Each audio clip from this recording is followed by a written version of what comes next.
different because I know Ralph was a little bit more flamboyant with his singing. Definitely, Ralph Ralph would roll around with the fucking mic stand and do like a bunch of. I remember he had a pocket full of glitter one time and glitter people and that was kind of like. And so like hindsight 2020, I think you Bernie were more like Jim Morrison, where like you see Jim Morrison like singing back in the day, and it was just like he used to give his back to the audience and shit. Yeah, dude. And so like for me, it was about the sound. Yeah, I mean, because no matter what, I wasn't the main part of the band. Like I never saw myself as like being the main part of the band. As like I wanted everyone else to like outshine me and like not outshine me, but like to fucking have like that presence, because you're a band, like you want everyone to be equal. And what's funny is that everybody in that band perfected their craft, and it was like iron sharpens iron at that point. We all made each other better. Like going back and forth, like it was iron sharpening iron and stuff. Everybody was just doing it because I was like fortunate enough to be there along with Adrian and numerous people to be there.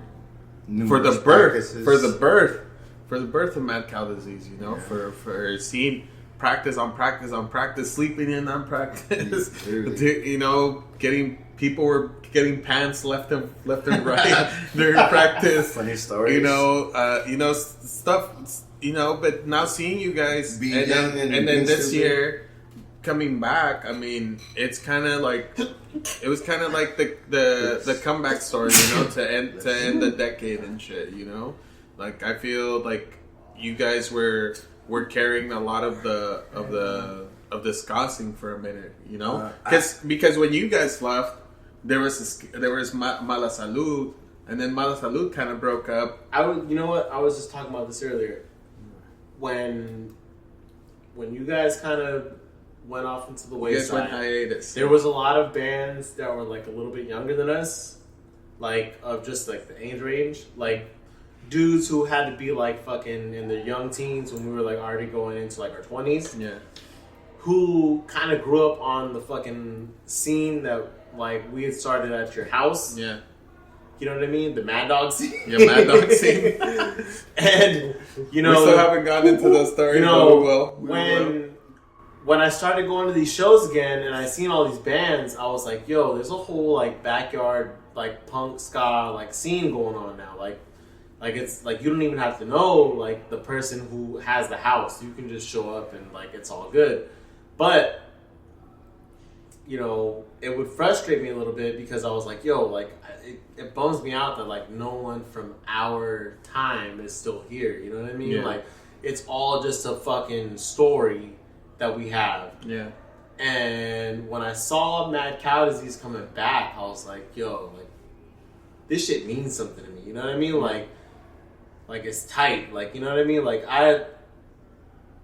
it was tight to see us represented again. You know what I mean? Like, I don't know how to say that better, you know what I mean? But like, there was a time where we were all there, and like when people fucking remember this shit, we were all there for this shit. You know what I mean?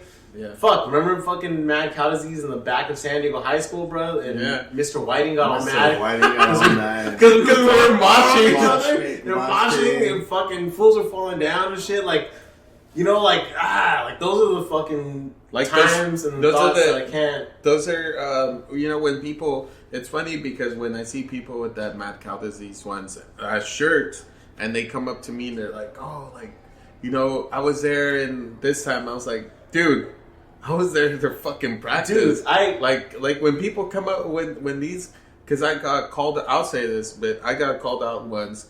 They're like, oh, like when I was doing that Punks and Lowriders stuff. All right, go. Nobody called this motherfucker out, Diego or Adrian.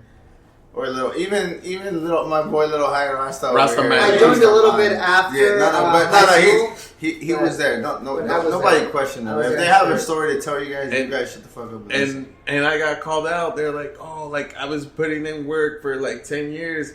I was like, bitch, like I was putting in work when I was like fucking 14. Like how fucking old are you? Like it's like, dude, I don't call out people, but like for me, I kind of want to pull rank on certain people, But that's like for me, like seeing Mad Cow Disease, like seeing our generation kind of flourish still, you know, like it's still relevant, you know, and to see these motherfuckers, dude, these motherfuckers are the only ones putting the fucking ska scene back into its original fucking greatness, you know.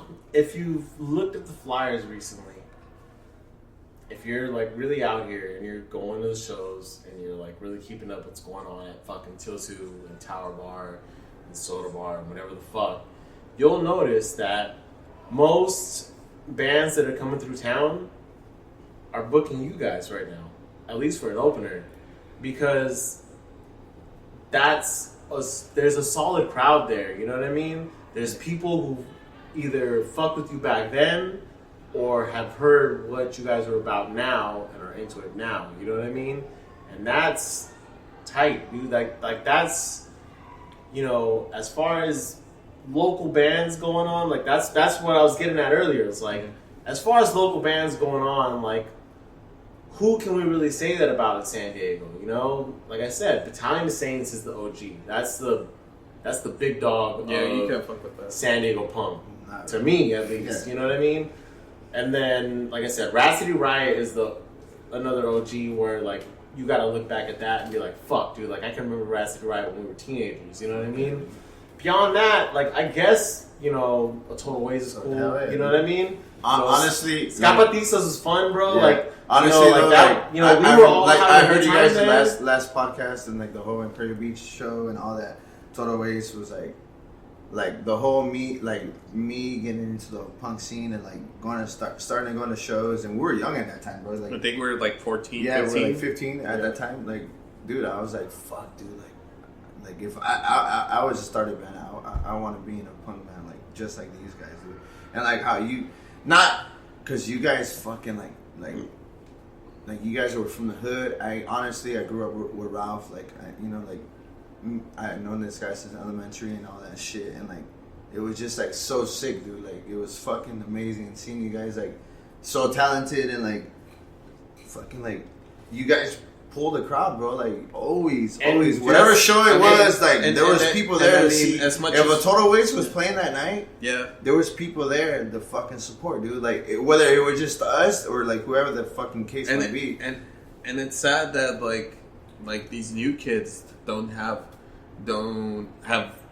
maybe heard glams or like rumors about you guys, because you guys were the original punk heroes for the Barrio and shit. Fuck like yeah, that was the original Barrio band, bro. Like on the real. I'll always remember. Don't cry, bro. Don't cry. Don't shed a motherfucking tear. And like you said, dude, like watching your little brother playing bass and like being a little ass kid, like with the big ass fucking bass, dude. Little ass. If you guys weren't there, you guys wouldn't know what we were fucking talking about. Like it looked like a fucking 5-year-old playing a big ass fucking bass for a fucking street punk band, like that was fucking killing it. You were like looking at this little ass kid, like, how the fuck did he hit that note, dude? How does he get his hand from all the way to from the bass that is so long that I can't even reach? Like, dude, like, and like Omar shredding it on fucking guitar. Shout out to Omar. Always. This guy was like sick at guitar. Honestly, one of the best guitarists. If anybody has that CD out there, like, dude, cherish that shit. Yeah, cherish that shit. Hit me the fuck up. Yeah, hit us up, please. I don't have it. Because I wish I had like, you know, as much as we love to talk, and Ralph, shout out to Ralph, because that motherfucker before his voice went. I don't know what happened because of smoking or whatever the case might be, but like this guy fucking killed it in vocals. I always say killed it.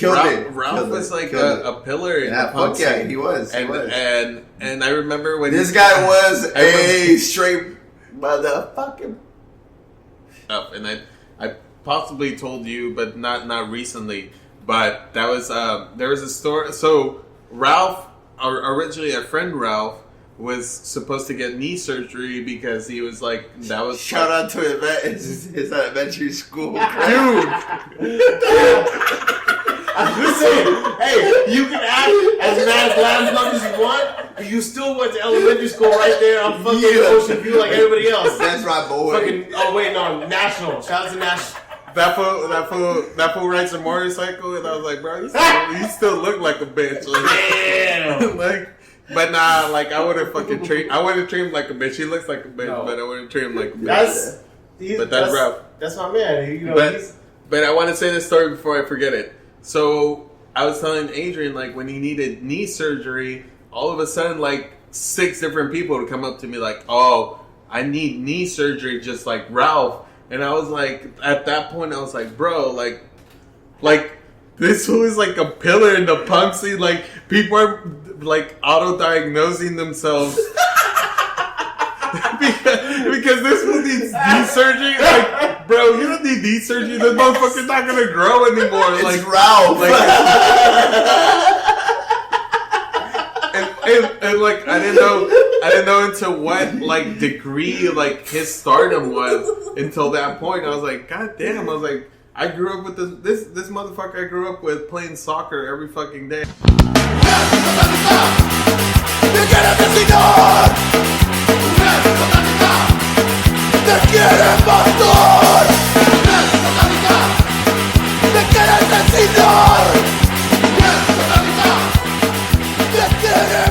Alright, let me give a whole character synopsis of everybody. First off, shout out to everybody in San Diego High School. Yeah. That was everybody grew up with. Shout out to fucking... To who? Player to fucking... Shout out to Capatizas. Shout out to Robert. Shout out to motherfucking Chris.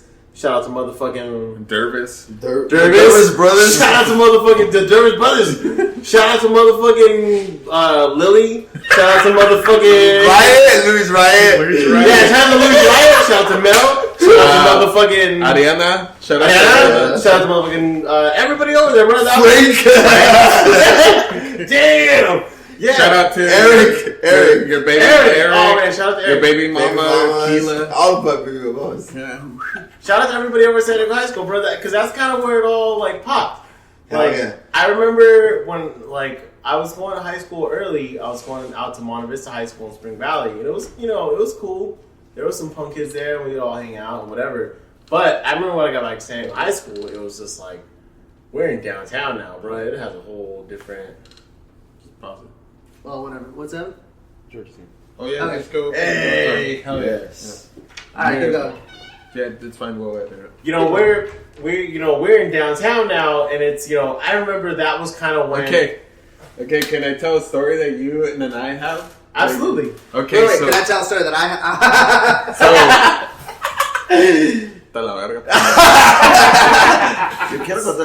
So one time, me and Adrian, we went to Jack in the Box, and we were like eating whatever. We decided to fucking ditch fucking first period because we always used to do it. Me and you. Well, no, you didn't. George did. I was a schoolboy. Yeah. But me Jack in the Box right there by City College trolley station. That's the and joint. So me and him were like eating whatever, like just fucking going like just whatever. So then we're walking up to Del Taco from Del Taco parking lot, and so this fool like we got stopped by a fucking undercover cop, and he's like, "Hey, where are you guys going?" And I'm like, "We're going to school." Like, where the fuck do you think we're going at fucking 8:00 in the morning? Like, we're going back to school. And he's like, we're going back to school. And it should have been at school, but we're going back to school. We told them we were both late. We caught the trolley late guy. And we're just walking together, bro. I just know this fool. I'm late. He's late. Dude, we see each other. We linked up. Dude, so literally the guy is like, fucking like a cop car rolls up in front of us. Yo, like another undercover thing. cop. He's like, "Do you guys have your high school?" And I'm like, "Yeah, dude. Here you go." Dude, Okay, so this is. Hey, might I tell you guys? This is when all the protests was going around and fucking everywhere. Against Schwarzenegger, exactly. So we had a lot of discrimination going around. So already. So at that time, so then they were talking to us and like wait. Let's welcome George. WP in the motherfucking house. Hey. Yeah. Introduce yourself. Sit your ass down. Bitch ass. Over here late and shit. We're not gonna say why. Personal reasons. Don't be shy. And so Let's go. podcast is over. Podcast is over.